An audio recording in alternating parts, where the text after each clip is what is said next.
Berbicara soal lingkaran setan ini, Mbak Retno, sebetulnya lingkungan sekolah yang seperti apa sih yang menyuburkan bullying itu? Ya, jadi sebenarnya kalau kita menggunakan Ki Hajar Dewantara ya, Ki Hajar Dewantara itu mengatakan yang sampai hari ini kan prinsip-prinsipnya masih digunakan dalam pendidikan kita. Nah dia Ki Hajar itu bilang ada 3 ranah sebenarnya untuk ngedidik anak ya, membangun karakter anak. Yang pertama sebenarnya lingkungan rumah itu pertama dan utama. Disitulah anak tuh dibangun supaya karakternya. Jadi kalau dia misalnya kalau salah dimaki, dicaci, dipukul, dihukum, maka ketika dia masuk dunia sekolah dia tuh akan melampiaskan sebenarnya luka-luka batin dia itu ke orang lain tapi yang lebih lemah dari dirinya. Nah, ini biasa permulaan tuh. Jadi dimulai dari rumah memang ya? Dimulai dari rumah. Yang kedua sebenarnya adalah lingkungan sekolah.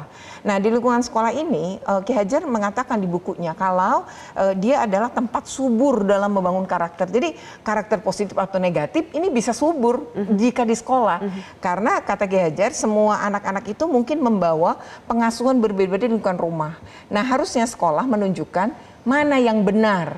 Jadi kalau misalnya dia biasa dipukul, yang satu enggak pernah mendapatkan pukulan, terus salah, ternyata sekolah tidak melakukan pemukulan, tidak melakukan kekerasan-kekerasan verbal atau apapun, tapi membangun disiplin positif yang menyadarkan anak. Nah, di situ anak jadi belajar, oh yang benar ini gitu. Nah, kalau sekolahnya sebaliknya, melakukan juga bentuk-bentuk kekerasan, ya tadi seperti Bang Reza, ini kembali menjadi korban lagi gitu. Dan karakter buruknya jadi berkembang. Makanya kalau sekarang kita bilang semua sampai di tingkat perguruan tinggi, bahkan di tingkat kerja, kan di lingkungan kerja pun terjadi, maka tadi menormalisasi perundungannya terjadi.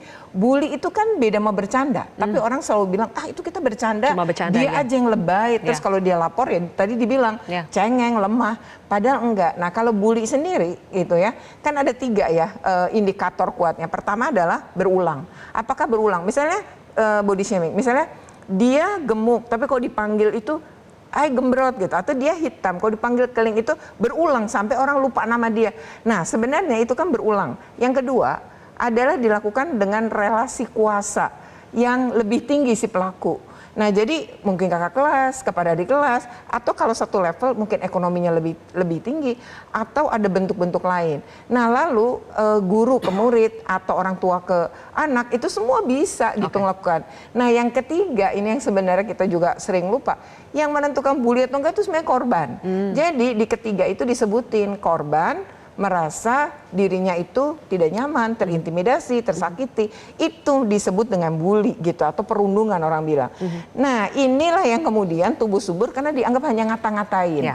Nah kata-kataan ini akhirnya menormalisasi dan itu terjadi sampai pada lingkungan kerja akhirnya karena terus tuh berkembang dan dianggap normal. Jadi orang yang ngerasa nggak kuat dibully itu adalah orang yang lemah gitu. Jadi ketika semua menutup pintu dia sembuh atau dia pulih, ya akhirnya dia mengambil cara lain ya seperti yang sekarang ini banyak kita hadapi. Oke, akhirnya jadi kekerasan. Jelajahi cara baru mendapatkan informasi. Download Metro TV Extend sekarang.